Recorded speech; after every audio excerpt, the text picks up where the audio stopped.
একটু আন্তর্জাতিক অঙ্গনের দিকে একটু আপনার দৃষ্টি ফেরাতে চাই ডক্টর শফিক।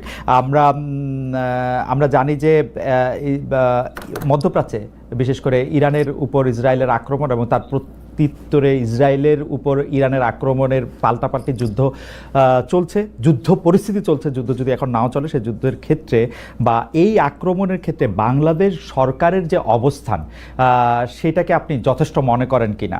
মানে আমরা প্রত্যেকবারই দেখেছি যে বাংলাদেশ সরকার ঐতিহাসিকভাবে প্যালেস্টাইনের বন্ধু এবং ইসরায়েলের এই ধরনের আক্রমণের নিন্দা জানিয়ে থাকে। এবার কি তা যথেষ্ট মনে হয়েছে কিনা আপনার কাছে, ডক্টর শফিকুর রহমান? ধন্যবাদ। প্রথমেই আমি দুঃখ প্রকাশ করি এবং যে সমস্ত নিরীহ মানুষ বিভিন্ন দিকের গোলাবর্ষণে আক্রান্ত হয়ে, বোমায় আক্রান্ত হয়ে ইতিমধ্যে নিহত হয়েছেন, আমি তাদের আত্মার মাগফিরাত কামনা করি এবং তাদের পরিবার আপনজনদের প্রতি আমি সহমর্মিতা জ্ঞাপন করি। যুদ্ধ আসলে কোনো সমাধান নয়, যুদ্ধ হচ্ছে ধ্বংসের কারণ। দুনিয়ার যুদ্ধের মাধ্যমে শান্তি আসবে না, শান্তি আসতে হবে কন্টিনিউয়াস ডায়ালগ এবং পরস্পরকে সম্মানের মধ্য দিয়ে। তো যা হয়েছে এটা তো হঠাৎ করে হয়নি, এটা একটা ধারাবাহিকতা। দীর্ঘদিন ধরে গাজার উপর, ফিলিস্তিনের উপর যে আক্রমণ চলে আসছে, প্রতিদিন সেখানে নিরীহ মানুষ, শিশু, নারী, পুরুষ, বৃদ্ধ, অনেক মানুষই প্রতিদিন নিহত হচ্ছেন। আমরা এই বেদনাদায়ক দৃশ্য দীর্ঘদিন ধরে অবলোকন করছি। যাদের মিনিমাম বিবেক আছে তারা এই তৎপরতাকে কোনোভাবে সমর্থন তো করবেনই না, অন্তরের অন্তঃস্থল থেকে তারা নিন্দা করেন, এটাই স্বাভাবিক, আমরাও নিন্দা করি। ইরানকে হঠাৎ করে কেন এই আক্রমণ করা হলো? বিনা নোটিশেই, কিন্তু অনেকটা বিনামেকে বজ্রপাতের মতো তাদের একটা স্বাধীন সার্বভৌম দেশে ইসরায়েলি হামলা করেছে। আমরা এটা নিন্দার সাথে সাথেই জানিয়েছি এবং শুধু আমরা না, দুনিয়ার বিবেকবান সবাই জানিয়েছে, এমনকি আরব বিশ্বের অনেকেও এই হামলার নিন্দা জানিয়েছিলেন। তবে ইরানেরও আত্মরক্ষার অধিকার আছে, যে কারো আত্মরক্ষার অধিকার আছে। আত্মরক্ষার স্বার্থে কেউ যদি কোনো ভূমিকা নেয় তাকে দায়ী করা যাবে না, কারণ সে আক্রান্ত ব্যক্তি, রাষ্ট্র কিংবা সংস্থার আত্মরক্ষার অধিকার, এটা মানবতার ইতিহাসে স্বীকৃত, এটা কেউ অস্বীকার করে না। কিন্তু আমরা লক্ষ্য করেছি যে এই আক্রমণ প্রতি আক্রমণ, দুই আক্রমণেই শুধু সামরিক লক্ষ্য বস্তুতে আঘাত হানা হয়নি, বিভিন্ন ধরনের আঘাত এসেছে এবং এক পর্যায়ে আমেরিকা এখানে সম্পৃক্ত হয়ে পড়লেন। অথচ আমেরিকার জায়গা থেকে যুদ্ধ থামানোর ভূমিকা নেওয়াটাই ছিল উচিত, সেটা হয়নি, বরঞ্চ যুদ্ধে জড়ায় পড়লো আমেরিকা। এবং আমেরিকাও ইসরায়েলের মতোই বরঞ্চ এর চেয়ে ভয়াবহ আক্রমণ করে বসলো ইরানের উপর। আসলে এগুলা কোনোটাইকে আমরা সমর্থন করি না। এখন আপনার প্রশ্ন হচ্ছে যে বর্তমান সরকার যেটুকু কনসার্ন ব্যক্ত করেছে, এটাকে আমরা যথেষ্ট মনে করি কিনা? আসলে যথেষ্ট তো হলো যে মুসলিমের পাশে সরাসরি দাঁড়াইতে পারবে, ওটা তো আমরা কেউ পারছি না। বরঞ্চ আমরা আমাদের নৈতিক সমর্থন দিয়ে এবং অন্যায়ের বিরুদ্ধে নিন্দা অথবা প্রতিবাদ জানিয়ে আমরা আমাদের অবস্থান স্পষ্ট করতে পারি। জি, সরকার যা করেছে, আশা করি আপনার এবং আমার এই আলোচনার মাধ্যমে সরকার আরো বেশি উপলব্ধি করবে যে তাদের আরো কিছু করণীয় ছিল। না মাননীয় আমির, আমরা একটি বিষয়ে একটি প্রশ্ন উঠেছে। প্রশ্নটি হচ্ছে এরকম যে 13 তারিখে পররাষ্ট্র মন্ত্রণালয় থেকে এই ইরানের উপর আক্রমণের প্রতিবাদ জানানো হয়েছে, কিন্তু সেটি আসলে এমনকি পররাষ্ট্রমন্ত্রীর পক্ষ থেকেও সে প্রতিবাদ জানানো হয়নি, পররাষ্ট্র মন্ত্রণালয়ের পক্ষ থেকে। এর আগে আমরা দেখেছি এরকম আক্রমণের ক্ষেত্রে বাংলাদেশের সরকার বা রাষ্ট্রপ্রধান আসলে প্রতিবাদ জানান, তারা একটি বক্তব্য রাখেন বা বক্তব্য দেন। এই ক্ষেত্রে আমরা ডক্টর মোহাম্মদ ইউনূসকে একদম চুপচাপ দেখছি। ডক্টর মোহাম্মদ ইউনূস সরকারকে বলা হচ্ছে যেহেতু তারা এখন মার্কিন যুক্তরাষ্ট্র সরকারকে খেপাতে চান না, সেই জন্য তারা এই ব্যাপারে আসলে এক ধরনের ধীরচল নীতি অবলম্বন করছেন। আপনি কি বিষয়টা সেভাবে দেখেন কিনা? এটার ব্যাখ্যা তারা ভালো দিতে পারবেন, তবে এমন দৃষ্টিভঙ্গি থাকলে এটা উচিত হবে না। কারণ মানবতা যেখানেই আক্রান্ত হবে, একটা স্বাধীন দেশ হিসাবে, বিবেকবান কর্তৃপক্ষ হিসাবে অবশ্যই আমাদেরকে রেসপন্স করতে হবে। এই প্রসঙ্গে আরেকটু আন্তর্জাতিক প্রশ্ন, সেটা হচ্ছে যে আরব রাষ্ট্রগুলো, বিশেষ করে অর্গানাইজেশন অফ ইসলামিক কান্ট্রিজ এবং আরব ওয়ার্ল্ড, যারা আরবের ধনী বৃষ্য, তাদের যে প্রতিক্রিয়া, সেই প্রতিক্রিয়াকে আপনি আসলে সঠিক মূল্যায়ন করেন কিনা? দুই এক কথা বললেই হবে যে আপনি কি তাদেরকে? খুবই দুর্বল, খুবই দুর্বল। আপনি খুবই খুবই খুবই দুর্বল মনে করতেছেন। আমি একটু আন্তর্জাতিক রাজনীতি থেকে একটু আঞ্চলিক রাজনীতিতে আসি। অনেকেই বলে থাকেন যে বাংলাদেশে রাজনীতি করতে হলে ভারতের সাথে একটা বড় সম্পর্ক রেখে রাজনীতি করতে হবে। আপনার কাছে কি মনে হয় এই সময় ভারতের সাথে বড় সম্পর্ক কারা রাখতেছেন, এবং জামায়াত ইসলামীর সাথে ভারতের সম্পর্ক আসলে কেমন? প্রথম কথা হলো যে রাজনীতি কার জন্য? রাজনীতি আমার মাটি এবং মানুষের জন্য। সুতরাং আমার সম্পর্কটা হবে জনগণের সাথে, আমার সম্পর্ক হবে আমার মাটির সাথে। এটা আমার 1 নম্বর প্রায়োরিটি। 1 নম্বর প্রায়োরিটিকে তার জায়গায় রেখে দুনিয়ায় যারা বন্ধু হয়ে এগিয়ে আসবেন দেশ এবং জনগণের কল্যাণে, আমরা সবাইকে স্বাগত জানাবো, অভিনন্দন জানাবো এবং বুকে ধারণ করব।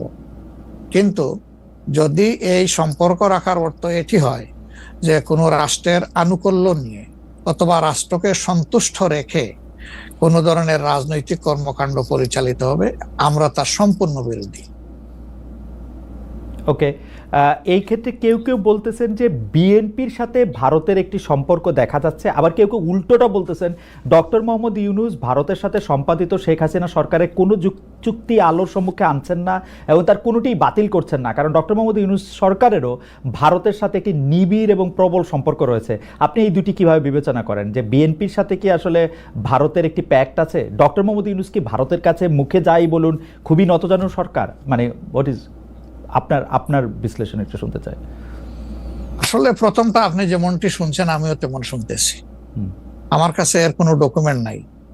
আর দ্বিতীয়টা যেটা বলতেছেন ডক্টর ইউনূস সাহেবের ব্যাপারে, আমি এর কোনো আলামত দেখতে পাচ্ছি না যে উনি ভারতের কাছে নত জানু, এর কোনো আলামত আমার কাছে স্পষ্ট নয়। ভারতের সাথে আমরা ভারতকে বিভিন্ন বিষয়ে তার সাথে কনফ্লিক্টে দেখতে পাচ্ছি। ভারতের সাথে হাসিনা সরকারের সম্পাদিত চুক্তিকে তিনি সামনে আনতেছেন না, এইটা একটা অভিযোগ। আরেকটা অভিযোগ হচ্ছে ভারত একতরফাভাবে ট্রান্সশিপমেন্ট এবং স্থলবন্দর দিয়ে মাল আনা নেওয়া বাতিল করলো, এর বিপরীতে বাংলাদেশ কোনো ব্যবস্থাই নেয় নাই এখন পর্যন্ত। আসলে বাংলাদেশের নেওয়ার সেই সুযোগটাও কতটুকু আছে না আছে সেটা বিবেচনায় নিতে হবে। 2 নম্বর হচ্ছে যে ইউনূস সরকার এখন দায়িত্বে আছেন, আমি ক্ষমতায় বলবো না, এই দেশের জনগণই তাকে দায়িত্ব দিয়েছে, উনি দায়িত্বে আছেন। উনি দায়িত্বে আসার পরে এটা ঠিক যে ভারত বলেছে নির্বাচিত সরকার আসলে তারা দেশকে সহযোগিতা করবে, তা এখানে কি বার্তা দেওয়া হলো তাহলে? সুতরাং এটা কোনোভাবেই টিকে না বিষয়টা। আর এই সরকারের অনেকগুলা প্রায়োরিটি আছে। চুক্তি সম্পাদন হয়েছে 2টা মানে সরকারের মধ্যে ইতিপূর্বে। সেই সরকার নির্বাচনে তার আইনগত এবং নৈতিক বৈধতা কতটুকু ছিল সে নিয়ে হয়তো প্রশ্ন থাকতে পারে, কিন্তু 2টা সরকারের মধ্যে চুক্তি সম্পাদিত হয়েছে এবং পলিটিক্যাল গভর্নমেন্ট দুইটাই, ইন্ডিয়া পলিটিক্যাল গভর্নমেন্ট, বাংলাদেশেও পলিটিক্যাল গভর্নমেন্ট। এই ধরনের কিছু ম্যাটার আছে যেগুলো আসলে পলিটিক্যাল গভর্নমেন্টকেই রিজলভ করতে হবে। যেমন কিছুদিন আগে আপনারা মানবিক করিডোর নামে একটা বিষয়ের কথা শুনেছেন, আমরা কিন্তু A to Z বলেছি নো, এটাই সরকারের ফাংশন হওয়া উচিত। এরপরে পোর্ট হ্যান্ডলিং এর ব্যাপারেও কথা এসেছে, সেখানে আমরা বলেছি যে এইটাও এত বড় বিষয়ে সরকারের হাত দেওয়া উচিত হবে না, এই ব্যাপারে আমাদের অবস্থান স্পষ্ট। সুতরাং তারা আরো যে প্রায়োরিটি গুলো আছে, বিশেষ করে কিছু বেসিক রিফরমেশন না করলে আগামীতে একটা গুড গভর্নেন্সের জন্য একটা গুড সরকার গঠন করা সম্ভব হবে না, একটা ভালো ইলেকশন হবে না, এই বিষয়গুলোকেই এখন মূলত প্রাধান্য দেওয়া হচ্ছে। দুটি বিষয়, রাষ্ট্রের দুটি স্তম্ভ সম্পর্কে আপনাকে প্রশ্ন করব। আপনি এখন এই মুহূর্তে বা গত 10 মাস 11 মাসের ডক্টর ইউনূস সরকারের শাসনে আপনার কাছে বিচার বিভাগকে যথেষ্ট স্বাধীন এবং সকর্মক মনে হয় কিনা? আরেকটি বিষয় ফ্রিডম অফ প্রেস। আমি যথেষ্ট স্বাধীন মনে করি না। যতদিন পর্যন্ত বিচার বিভাগ সম্পূর্ণভাবে আলাদা না হবে নির্বাহী বিভাগ থেকে, ততদিন পর্যন্ত এটাকে স্বাধীন বলা যাবে না। যেমন বিচার বিভাগের একটা ডিমান্ড আমাদের আছে যে এটাকে স্বাধীন করার জন্য স্বাধীন সচিবালয় গঠন করতে হবে, সেটা এই সরকারের একটা অঙ্গীকারের মতোই ছিল, কিন্তু এখন পর্যন্ত সেটা হয়নি। আমরা এটা দেখতে চাই যে অবিলম্বে সেটা হোক। যদি স্বাধীন সচিবালয় কায়েম নাই হয় তাহলে বিচার বিভাগ স্বাধীন হবে কিভাবে? নির্বাহীর অধীনে থাকে তো বিচার বিভাগ স্বাধীন হতে পারে না। এমনিতে আমরা সারা দেশে যে বিচার আদালতগুলি দেখি বা আমাদের যে আপিল আদালত অর্থাৎ হাইকোর্ট বিভাগ এবং আপিল ডিভিশন যে রায়গুলি এই পর্যন্ত দিয়েছে বা দিচ্ছে, আপনার সাথে তো সারা বাংলাদেশের সবাই কানেক্টেড। আপনার কাছে কি মনে হয় যে তারা স্বাধীনভাবে কাজ করতে পারছে, নাকি নির্বাহী বিভাগ আওয়ামী লীগ সরকারের মতোই বা পূর্ববর্তী অন্য রাজনৈতিক সরকারের মতোই প্রভাব বিস্তার করেই চলছে, ইউনূস সরকারও? আসলে সুপ্রিম কোর্টের পজিশনটা আমার কাছে আমি প্রথমে আনতে চাই। এখন যিনি প্রধান বিচারপতির দায়িত্বে আছেন, তাকে তার পারফরমেন্সকে আমরা যতটুকু পর্যবেক্ষণ করার সুযোগ পেয়েছি, আমাদের মনে হয়েছে তিনি তার বিবেক এবং তার স্বাধীন চেতা মানসিকতার জায়গা থেকেই তিনি পারফর্ম করছেন। হাইকোর্টের যেহেতু অনেকগুলা বেঞ্চ, সেখানে পার্সন টু পার্সন ডিফারেন্স হতেই পারে, কিন্তু আলটিমেটলি বিচার তো যাবে শেষ পর্যায়ে সুপ্রিম কোর্টের হাতে। এই জায়গাটাকে অতীতের যে কোনো সময়ের তুলনায় আমাদের কাছে বেটার মনে হচ্ছে। আপাতত ভবিষ্যতে তারা কি করবেন সেটা এখনই অগ্রিম বলা যাচ্ছে না। ওকে। আর বিচার আদালতের প্রশ্নে মানে জজ অ্যান্ড সেশনস কোর্ট যেগুলি, ডিস্ট্রিক্ট জজ অ্যান্ড সেশনস কোর্ট যেগুলি আছে 64টা জেলা এবং অন্যান্য ট্রাইব্যুনালগুলি, তারা কি স্বাধীনভাবে কাজ করতে পারছে? আমাদের কাছে যতটুকু ইনফরমেশন, সব জায়গায় তারা স্বাধীনভাবে কাজ করতে পারছেন না। বিভিন্ন আনডিউ প্রেসার তাদের উপরে আছে। এটা কি নির্বাহী বিভাগের উপর থেকে, নাকি এটা জামাত ইসলামী প্রেসারটা দিচ্ছে বা বিএনপি প্রেসারটা দিচ্ছে বা এনসিপি প্রেসারটা দিচ্ছে? আমরা তো কোনো প্রেসারের পক্ষে নাই। আমরা always in favour of fair justice. আমরা আনফেয়ার কোনো জাস্টিস চাই না, আমরা চাই ফেয়ার জাস্টিস।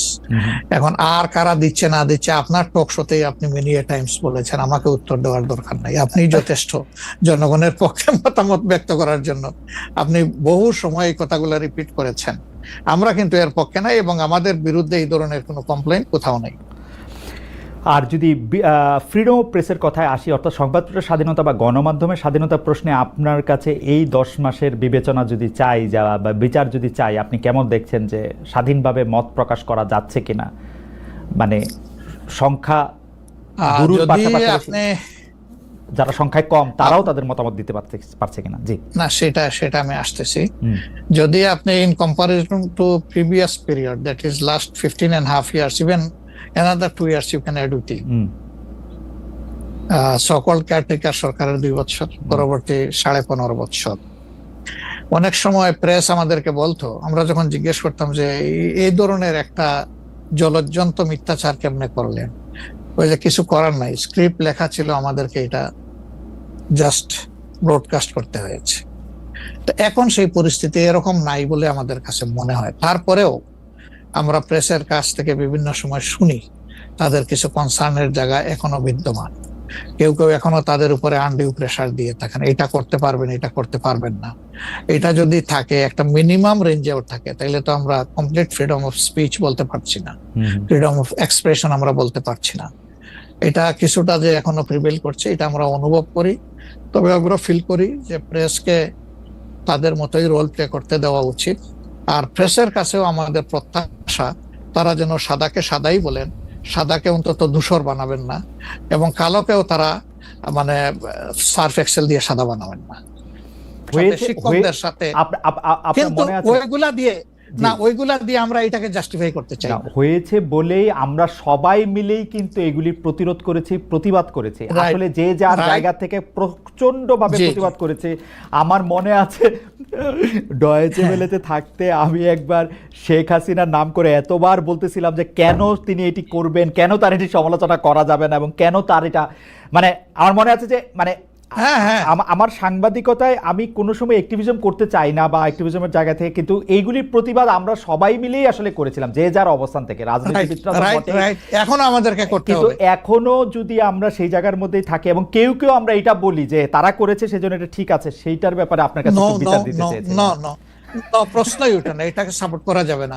আরেকজন অন্যায় করেছে তাই আমি আরেকটা অন্যায় করবো, এটা চলবে না। আর তাইলে আমরা ভালোর দিকে আগাবো কিভাবে? অ্যাবসলিউটলি আমরা তো আগাতে পারবো। আপনি সম্প্রতি এক ভাষণে বলেছেন, আরেকটা প্রসঙ্গে যাই, যে সেই গণতন্ত্র হালাল যার মাধ্যমে আল্লাহর বিধান কায়েম করা যাবে, বুলেট নয় ব্যালটের মাধ্যমে যেতে হবে। এটা আপনি বলেছেন হাদিসের রেফারেন্স দিয়ে। আপনার এই বক্তব্যের প্রতিবাদ করেছেন মুফতি ডক্টর সাইয়েদ মোহাম্মদ এনায়েতুল্লাহ আব্বাসী ওয়া সিদ্দিকী। রবিবার ফেসবুক এক পোস্টে দাবি করেছেন যে তিনি হাদিসের সুস্পষ্ট অপব্যাখ্যা করেছেন। আপনি এক লাইনে আবার একটু ব্যাখ্যা দিবেন কিনা? না, আমি হাদিসের দেই নাই। জি আমি বলেছি জি যে ডেমোক্রেটিক যে প্রসেসটা, এটা রাসূল করিম সাল্লাল্লাহু আলাইহি সাল্লামের পরে যারা রাষ্ট্র পরিচালনা করেছেন খোলাফায়ে রাশিদিন, তাদের সময় ছিল, এবং এটা বাস্তবতা আমরা সবাই জানি। হযরতে ওমর খুতবা দিতে দাঁড়াইছেন, সাধারণ মুসল্লি বলছে আমি আপনার খুতবা শুনবো না। কেন শুনবেন না? ওই যে আমরা কুশাগার থেকে কাপড় পাইলাম, আমার কাপড়ে লম্বা জামা হইলো না, আপনারটাই লম্বা জামা হইলো কেমনে? এই তো সেম কাপড় দেখতেছি। তখন তিনি তার ছেলে আব্দুল্লাহ ইবনে ওমরকে বলেছিলেন, বাবা তুমি এবার জবাব দাও। তিনি দাঁড়াইয়া বললেন যে দেখেন, বাবা তো রাষ্ট্রের দায়িত্বশীল, তার সাথে বিভিন্ন বিদেশি প্রতিনিধি দল আসে, এই রাষ্ট্রের সম্মানে আমি বাবাকে বলেছিলাম যে বাবা আমাদের পোশাক 2 টুকরা করে কাটার দরকার নাই, আপনি অনুমতি দিলে আমি কুশাগারকে রিকোয়েস্ট করতে চাই যে আমাদের 2 পিস না কেটে দিয়ে দেওয়ার জন্য, সেটা দিয়ে আপনি জামা বানাবেন। তো আমার বাবা এবং আমার 2 পিস মিলে উনার 1 পিস হয়েছে, এবং তাই উনার জামা লম্বা। তো লোকটা বসে আল্লাহ শুকরিয়া আদায় করে বললেন যে খলিফাতুল মুসলিমিন, এবার আপনি আপনার খুতবা দেন, আমি শুনবো, মন ভরে শুনবো। তো এই দেখেন, এটাই তো বিউটি অফ ডেমোক্রেসি। ওই যে আপনি ফ্রিডম অফ এক্সপ্রেশন বললেন, এর চাইতে ভালো ফ্রিডম অফ এক্সপ্রেশন কোথায় পাবেন আপনি? তা আমি বলেছি যে না, গণতন্ত্র হচ্ছে এটা কোনো ইজম না, এটা আপনি নিজেও জানেন। গণতন্ত্র কোনো মতবাদ না, it's a way to establish your ism. আপনি যেটা চয়েস করেন, এটা ক্যাপিটালিজম হইতে পারে, সোশ্যালিজম হইতে পারে, কমিউনিজম হইতে পারে, এরকম যেটাই হোক সেটা আপনি করবেন। কিন্তু এটা একটা ওয়ে, এই বাহনের উপরে আপনি চড়ে যাবেন। সেটা যদি আল্লাহর দিন কায়েমের উদ্দেশ্যে হয়, তাহলে অবশ্যই এটা মুসলমানদের জন্য হারাম হওয়ার কথা না। এখন আমার কথার সাথে তো ডিফার করতেই পারেন, উনি একজন লার্নেড মানুষ, আমি তাকে রেসপেক্ট করি, এবং কারো ডিফারেন্সটাকেও আমি রেসপেক্ট করি, কারণ এটা না হলে তো আপনার ফ্রিডম অফ এক্সপ্রেশন থাকবে না, এবং মাল্টিকালচারাল সোসাইটিও বিল্ড আপ করা সম্ভব হবে না। আচ্ছা, অ্যাবসলিউটলি ফাইন। আচ্ছা, আপনি শুক্রবার একটা দলীয় কর্মসূচিতে বলছেন যে দিন কায়েমের চেষ্টা বা প্রচেষ্টা ঐচ্ছিক নয়, মুমিনের উপর ফরজ। আরবার আপনাদের দীর্ঘদিনের একটা স্লোগান হচ্ছে এরকম, আল্লাহর আইন চাই। এখন একটি নতুন প্রচারণা, মানে অনেক দলকেই ক্ষমতায় দেখা যায়, মানে জামাত ইসলাম একটা নতুন প্রচারণা এরকম যে অনেক দলকেই ক্ষমতায় দেখা হয়েছে, জামাতকে একটিবার সুযোগ দেওয়া হোক, আপনারা যদি নির্বাচনে জিতে ক্ষমতায় যেতে পারেন তাহলে কি বর্তমান ব্যবস্থা পাল্টে কোরআন সুন্নাহ ভিত্তিক শাসন বা শরিয়া আইন, শরিয়া ব্যবস্থা চালু করবেন? আসলে দেখেন, কোরআন সুন্নাহ ভিত্তিক মানে অনুশাসন যেটা, এটার ব্যাপারে সমাজের পারসেপশনের ভিন্নতা আছে। আমাদের বাংলাদেশের যে সংবিধান আছে, এই সংবিধানের অনেকগুলা আর্টিকেল, অনেকগুলা ধারা উপধারা কোরআনের সেন্সের সাথে পুরোপুরি মিলে যায়, এটার সাথে কোনো ডিফারেন্স নাই। আবার কিছু কিছু ধারা আছে সেখানে কনফ্লিক্ট, কন্ট্রাডিকশন আছে। তো ওরকম পরিবেশ পরিস্থিতি যখন আসবে, জনগণের প্রত্যাশার আলোকে এটা মানে সবার সাথে ইন্টারেক্টিভ হয়, সবাইকে সাথে নিয়েই ইনশাআল্লাহ ভালো জিনিসগুলোকে আমরা ইনপুট দেব আল্লাহ থেকে। তবে এটাও মনে রাখার বিষয় যে কোরআনী শাসন হঠাৎ করে আল্লাহ তাআলা এস্টাবলিশের হুকুম দেন নাই, it was a gradual process. For example মাদক কিন্তু দুনিয়ার কেউ কিন্তু এটাকে অ্যাপ্রুভাল দেয় না, বাট এটার প্র্যাকটিস সব জায়গায় আছে, এটা বাস্তবতা। তো সেই মদ যখন হারাম ঘোষণা করা হয়, নিষিদ্ধ করা হয়, তখন কিন্তু 3 পর্যায়ে গিয়ে চূড়ান্তভাবে এটা নিষিদ্ধ করা হয়েছিল। তো এটা গ্রাজুয়াল একটা প্রসেস। আপনি একটা ক্রাইম থেকে, দীর্ঘদিনের প্র্যাকটিস থেকে মানুষকে সরাবেন, আল্লাহ তাআলার সেই বিধানকে অনুসরণ করেই আমরা আগাবো ইনশাআল্লাহ। 5 আগস্টের পর থেকে বিএনপির পক্ষ থেকে যেহেতু জাতীয় নির্বাচনের দাবি জানানো হয়েছিল, এটা নিয়ে অনেক তাদেরকে রঙ্গব্যঙ্গ করা হয়েছে। জামায়াতে ইসলামী মাঝামাঝি থেকে ফেব্রুয়ারি ইলেকশনের কথাও বলেছে, রোজার পরেও ইলেকশনের কথা বলেছে, রোজার আগেও ইলেকশনের কথা বলেছে, কিন্তু আমরা দেখতে পাচ্ছি জামায়াতে ইসলামী 300 আসনে প্রার্থী ঘোষণা করে ফেলেছে। আপনারা যদি পরে কোনো রাজনৈতিক জোট করেন বা পরে যদি কোনো ধরনের রাজনৈতিক সমঝোতার মাধ্যমে জাতীয় সরকারের একটা আবহ তৈরি হয়, তাহলে কি হবে? আপনারা এখনই জোট ঘোষণা করে ফেলেছেন, সেটা কেমন হলো? আলহামদুলিল্লাহ, এটা আমাদের সাথে যাদের ইন্টারেকশন আছে তারা সবাই জানেন।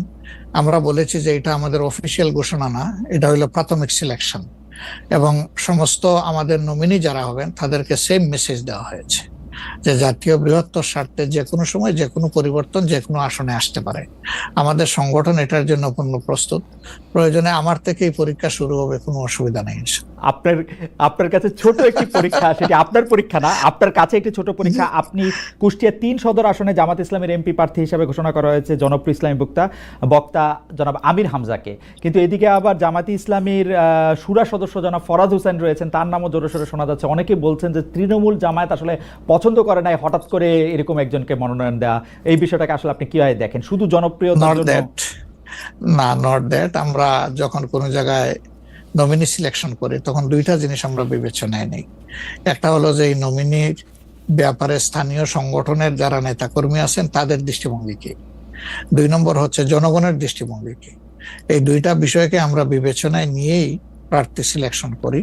এবং এটা যেগুলা শুনতেছেন, অনেক সময় আমাদেরকে অতি ভালোবাসেন যারা, ওই যে আপনি একবার আমাকে জিজ্ঞেস করলেন যে আপনাদের ব্যাপারে এত বিরোধিতা করে কেন, তাই আমি বলছিলাম যে তারা অত ভালোবাসে তো অনেক বেশি, এই জন্য আমাদেরকে নিয়ে কসলাইতেও। জনাব আমির হামজার বিরুদ্ধে যে দুটি বক্তব্য বেশি সামনে আসছে, তিনি একবার বলেছিলেন যে তার 14 গোষ্ঠী সবাই আওয়ামী লীগ করেন। 2 নাম্বার হচ্ছে যে এই জুন মাসেও জনাব আমির হামজা নিজ এলাকায় মোটরসাইকেল শোডাউন করেছেন, যেই শোডাউনের রাজনীতি অ্যাপারেন্টলি আপনারা উৎসাহ দেন না, কিন্তু তাকে এটি করতে দেখা যাচ্ছে।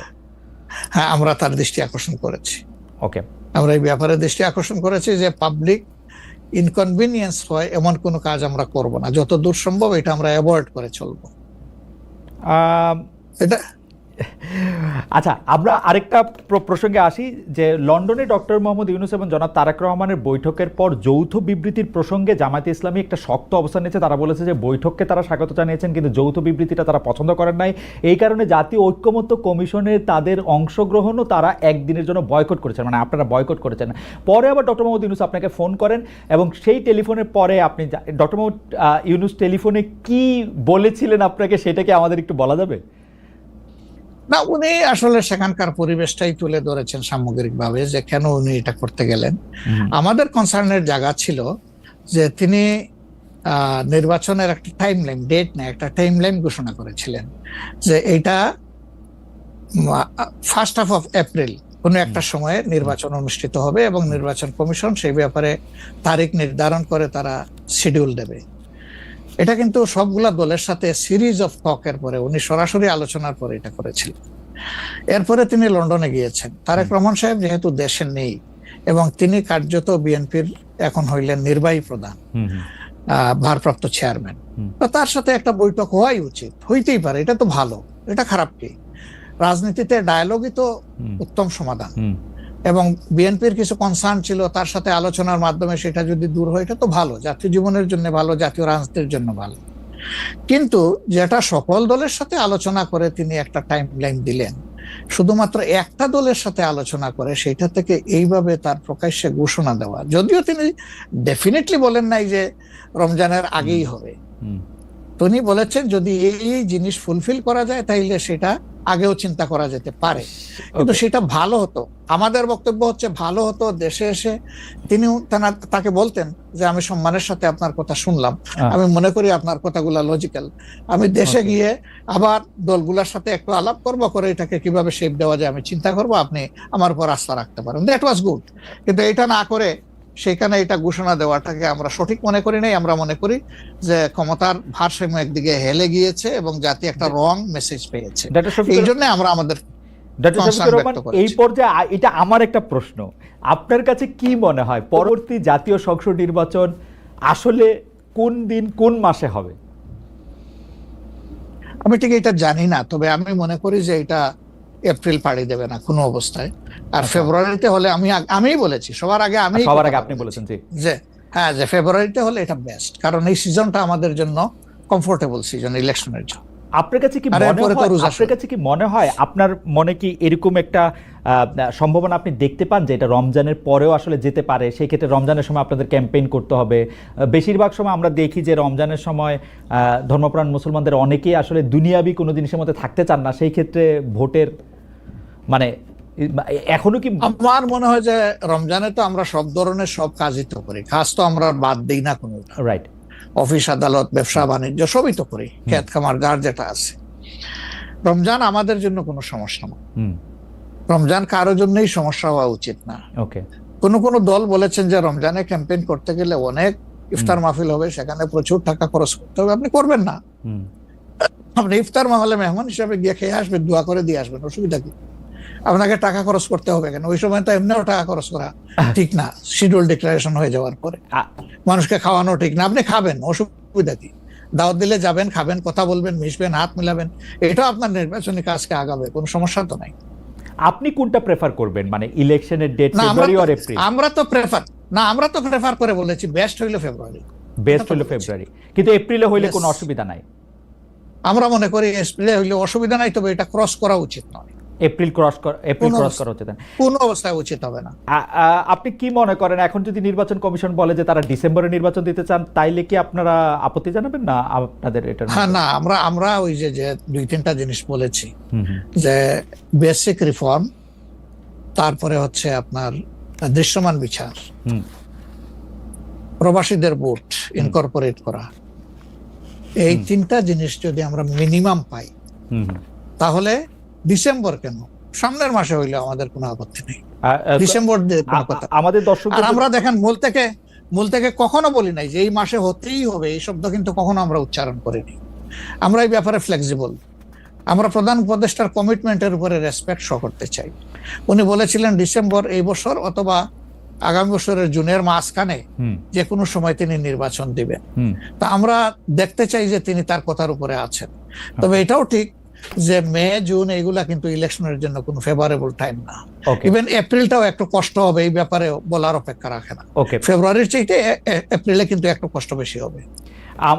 আপনাকে যেহেতু মানে একটু তাড়াতাড়ি, সেজন্য আমাদের শেষ প্রসঙ্গ সেটা হচ্ছে বিএনপির সাথে জামায়াতে ইসলামের সম্পর্ক। আমরা দেখেছি যে আপনি এবং আপনাদের দলের নায়েবে আমির, তারা দুজনেই বিএনপির চেয়ারপারসন এবং ভারপ্রাপ্ত চেয়ারপারসন যারা লন্ডনে ছিলেন তাদের সাথে দেখা করেছেন। দেখা করার পরে আমরা রাজনীতিতে একটা ইতিবাচক সুবাতাস দেখেছিলাম। আপনি এসে ফেব্রুয়ারিতে ইলেকশনের কথা বলেছিলেন। এখন আবার ব্যাপারটা আসলে কোন জায়গায়, মানে জামায়াতে ইসলামী বিএনপি কি পরস্পর মুখোমুখি অবস্থায় আছে? তাদের মধ্যে কি আবার এটা সদ্ভাব, মানে আসলে অবস্থাটা কি এখন? না, আসলে সমস্যাটা আমাদের না, সমস্যা আপনাদের। আচ্ছা, মিডিয়ায় যারা আছেন তাদের। আচ্ছা, আমরা তো মুখোমুখি না, আমরা তো পাশাপাশি আছি। তো ওকে, আমরা এই যে ঐকমত্য কমিশন বলেন বা অন্যান্য মিটিং গুলা বলেন বা আমাদের নিজেদের মধ্যে কথাবার্তা বলেন, আমরা তো কোনটা বন্ধ রাখি নাই, আমরা সবটাই আছি। কিন্তু কতিপয় মিডিয়া, সবাই না, এই কুচায় কুচাইয়া টেনে টেনে সুতা বাইর করে কোথায় একটু বিএনপির মুখামুখি জামাত হবে, জামাতের মুখামুখি বিএনপি হবে। এটার মধ্যে জাতির কি কল্যাণ আছে আমরা বুঝতে পারি না। আমাদের তো ওরকম কোনো রেশারেশির সম্পর্ক নাই। আমি হচ্ছে যে দুটা, খালি আপনি মিডিয়ার কথা বলছেন, ভালো করছেন। এখন আমরা তো আসলে মানে মিডিয়া থেকে অনেক সময় তথ্য নেই। বিএনপির নেতার প্রসঙ্গে একটি সংবাদ শিরোনাম আমি পড়েছি, ভোট হলে তো তাদের গুরুত্ব থাকবে না, জামায়াতকে ফখরুলের খোঁচা, স্বাধীনতার অবিশ্বাসীদের সমর্থন করা যাবে না, মির্জা ফখরুল। আবার আরেকটা রিপোর্ট, আবার আরেকটা পত্রিকার রিপোর্ট, জামায়াতকে স্বাধীনতা বিরোধী বলা হলে অনেকের বাবাও রাজাকার ছিলেন, জামায়াতের সাধারণ সম্পাদক বলছেন। তো আপনি আসলে শুধু মিডিয়াকে না বলে, আমরা তো একটা নেতাদের মধ্যে আপনারে তত একটা দেখি না, মানে আপনারা আমি মনেই করতে পারতেছি না, আমি প্রাণপণে মনে করতে চেষ্টা করতেছিলাম, কিন্তু নেতা কর্মীদের মধ্যে তো ব্যাপারটা আসলে আমরা দেখি না। না, আছে, এটা আমি অস্বীকার করব না। জি, এটা যে কিছু নাই আমি সেটা বলছি না। তবে একটা কথা দেখেন, যে আসলে গর্ব অহংকার বড় খারাপ জিনিস। অহংকার আল্লাহ তাআলার চাদর, এটা নিয়ে কেউ টানাটানি করুক, এটা মহান আল্লাহ পছন্দ করেন না। তো গর্ব অহংকার করতে করতেই একদল কোথায় গেছে চিন্তা করেন। তারা তো সব সময় মানুষকে কুচিয়ে কুচিয়ে কথা বলতেন, রাইট? কোথায় তোমাদের ঈদের পরের আন্দোলন, কোথায় গিয়ে আশ্রয় নিবা, এই ধরনের অনেক কথাবার্তা ছিল না? অবশ্যই ছিল। তা এটা যদি আমিও বলি, এটা গ্রহণযোগ্য হওয়া উচিত নয়, এবং এটা অন্য কেউ যদি বলে সেটাও গ্রহণযোগ্য হওয়া উচিত নয়। কাউকে নিয়ে উপহাস করতে নাই। আপনাকে নিশ্চিত থাকতে হবে, আপনি যাকে নিয়ে উপহাস করছেন, আল্লাহ একদিন তার কাছেই আপনাকে নিয়ে দাঁড় করাবেন, এবং তখন আপনি লজ্জিত হবেন। তো আমাদের কারোই এমন কথা বলা উচিত না যে এই কথাটা বলে এরপরে আপনার মুখের দিকে তাকাই আমি হাসতে পারবো না, এমন কোনো কথা বলা উচিত। 10:42 বাজে, আমি কি একটা ছোট্ট প্রশ্ন আর করবো 2-1 মিনিটের মধ্যে এটা উত্তর দিতে প্লিজ পারবো? প্লিজ প্লিজ সেইটা হচ্ছে যে বলেন, এটা আমাদের ইলেকশনের আগে তো অনেক ধরনের কথাই আসে, কেউ কেউ একটা জরিপ করে, কেউ কেউ নিজস্ব। আপনারা কি নিজস্ব কোনো জরিপ করেছেন আপনাদের আসন বা আপনাদের পপুলার ভোট বা পপুলারিটির ব্যাপারে? কেউ কেউ বলছেন এবার আপনারা 91-এর বিএনপি যেমন আওয়ামী লীগকে কাঁদিয়ে ক্ষমতা পেয়ে গেছিল, এইবারও আপনাদের এরকম একটা হইতে পারে, এটা কি আপনার মনে হয় যে মানে মহান BNP আল্লাহ সবচেয়ে ভালো জানেন, তবে আমরা জরিপ করেছি এবং আরো করব। আচ্ছা আমরা যখন জরিপ করি তখন নির্বাচনী কোনো আবহ সৃষ্টি হয় নাই, সেটা ছিল নভেম্বর ডিসেম্বরে। হুম হুম আর আমরা এখন নির্বাচনী আবহ কিছুটা এসেছে, সকল অ্যাক্টর এখন ময়দানে কম বেশি ভিজিবল হবেন, হুম। তারপরে ইনশাল্লাহ আমরা জরিপ করব, তখন বোঝা যাবে যে আগের মূল্যায়ন আর পরের মূল্যায়নের মাঝে তফাৎটা কতটুকু। আর যেটা বললেন যে কাউকে খাদ দিয়ে খাওয়ার ক্ষমতায় যাওয়া, আমরা ভাই আসলে ক্ষমতায় যাওয়ার বিষয়টা দেখি না।